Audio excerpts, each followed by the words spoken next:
One of the most frustrating things as a wood turner is having your chuck stuck on the lathe. In this short video, I'm going to show you the things that I do to enable my process of wood turning nice and efficient and enjoyable, because that's where we want to be. We want to be here turning items and producing beautiful pieces for people. So that's what I want to try and help you do, is just make life a little bit easier at the lathe with this video. For those that don't know me, my name is Kerry Corney. I'm a wood turner based in Brisbane, Australia. The first thing that we need to start with, and I know, but it is a little bit of maintenance. So I'll bring you over and show you what we need to do. So the first thing we want to do is make sure that our spindle is nice and clean, and all the rust or anything that's debris that's on there shouldn't be rust, but anything that's on there is nice and clean, as well as the shoulder of the spindle. So where the chuck comes up to and binds onto the spindle has to be nice and clean as well, because if it's not, if there's a bit of rust on there or surface rust, it will bind up onto the chuck and it will make it incredibly hard to get off. How I go about cleaning it, there's several products out there in the market. This is just some of the stuff I have in my workshop. This is silicone spray. There's obviously WD-40, and this is a little bit pricier, but this is what I clean my bed lathe with as well. The bedways it's called Silver Glide. So, and it looks like that there. You can even see I've got my sandpaper in there, 600 grit sandpaper, from when I wipe the bedways down with it when I carry out maintenance, as well as the tool rest. So how I go about doing it is you can just use a toothbrush and just making sure that it's nice and clean.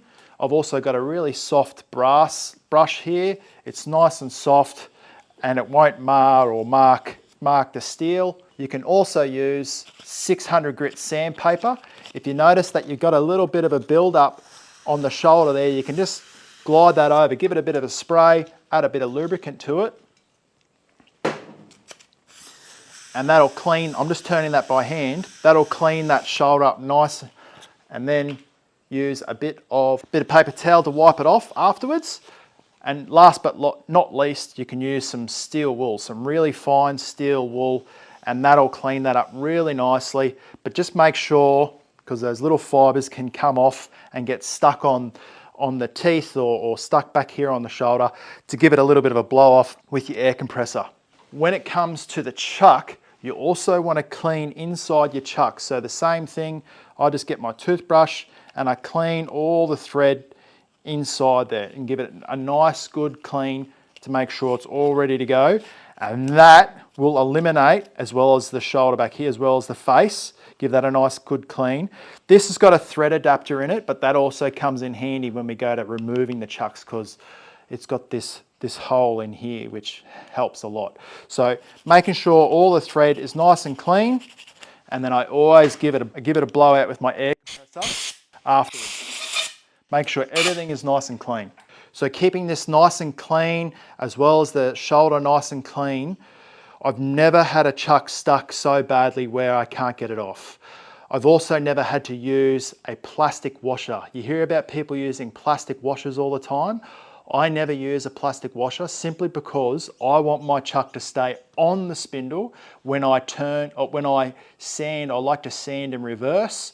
Having a plastic washer there can increase my chances of the chuck actually spinning off. So I've never used one, and I've never had to, because I just keep my spindle nice and clean, and the shoulder. I'm not perfect, but this is just how I go about doing things. All right, the first method that I want to show you of how to remove your chuck. Now, the chuck is stuck. It's stuck on there, and we've got to use a bit of force to get it off. So I'm just going to load this VM120 chuck on the lathe here. This is a Vic Mark chuck. And watch what I do here. When I bring it to the end, just before it meets that shoulder, I lock it off. So I give it a flick, and that ensures that metal binds on there nicely, so it's not going to come off when I spin in reverse. I lock my spindle, so the spindle is locked there. That chuck's not moving, the spindle's not moving. Now, you might have seen me do this in previous videos. If you're a veteran of the channel, I put my chuck key down there like so. I learnt this off Glenn Lucas, this method. I put my chuck key down there like that, and I give it a tap. And that helps it come off. So that unbinds the chuck, and now it can come off. You got to remember this, we're at wit's end here. We can't get our chuck off, so we're just trying anything to get our chuck off. One thing I don't recommend you do is putting your chuck key in where the power is off at the moment, so where you wind in and wind out your chuck jaws. If you keep doing that, you're going to damage all the little gearing and all that. So don't do that. Resort to that. If you're worried about marking your teeth, your chuck jaw set, that's an easy one. Just get a bit of timber, open your chuck jaws up, and get a bit of timber in there. If you're worried about, you're banging your hand, just get a mallet and then tap the chuck off like that. Just get a lump of wood, lock your spindle, put your bit of timber in there, and I know what you're thinking, my spindle doesn't lock, just give me a sec. Put your chunk of timber in there and give it a whack, or with the mallet. So that's number one. That's the first way I want to show you how to get your chuck off. We'll just put that back on there now. The next way is, I don't know if anyone's seen one of these, but these are a C-spanner. So it's got this little hook, this little stub up here, and these are great for when you go to service your lathe as well. So it's a good investment. Not trying to tell you to go out and buy anything, but they're a good little investment. So this chuck here has a thread adapter to fit on my spindle.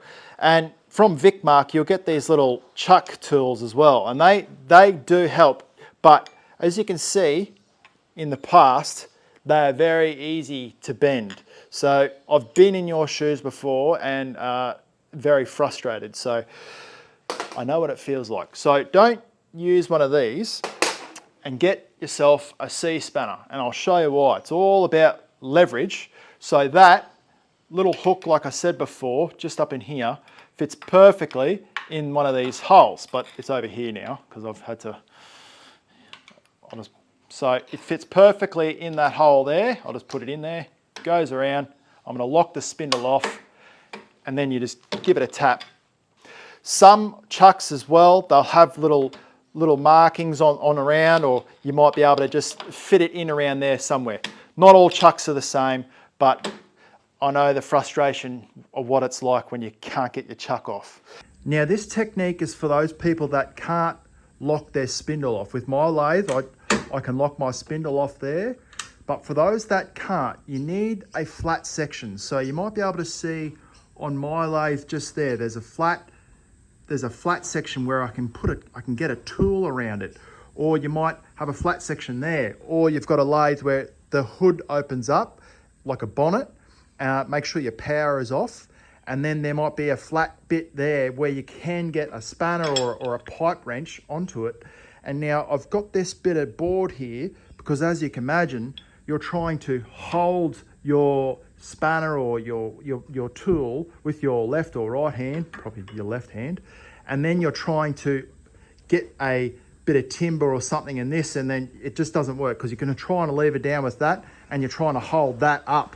So what this board allows us to do is, whilst that pipe wrench is sitting on that board will stop that pipe wrench or stop the spindle from turning underneath and moving the spindle. So whilst that's there and holding the spindle there, or holding the pipe wrench from turning and the spindle from turning, we'll be able to now get our bit of timber in there like so, and really just give it a good whack down. If you're worried that you might damage might hurt your hand, just get your mallet, your wood mallet, and give it a good whack. And that board will stop that spindle from turning and the pipe wrench or the tool, the spanner, from flinging up underneath.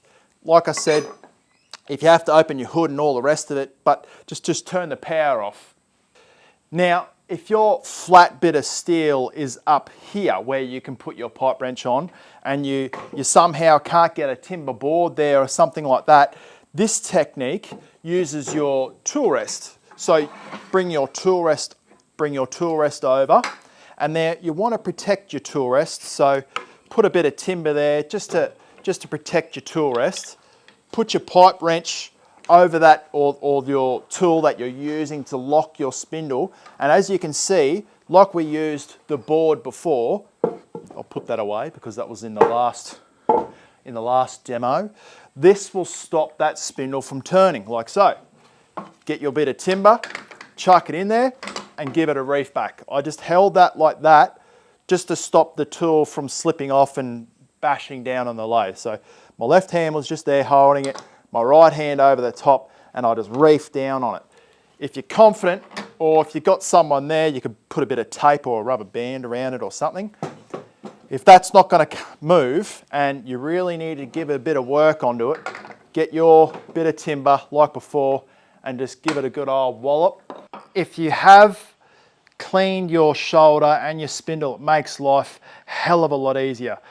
Last but not least is just a simple homemade chuck removal tool. And my father-in-law made this, and he was a very special man, and he inspires me a lot to this day. So this tool, as you can see, it's got a perfect lit, it's like a little C-spanner, and that fits perfectly in there like that. So as you can imagine, the chucks, I'll just show you. Put the chuck on the lathe, bind it on really hard so I can prove to you that I'm not mucking around. So we've got our homemade chuck removal tool. Slots in there nicely. Lock the spindle. Give it a tap. Off it comes.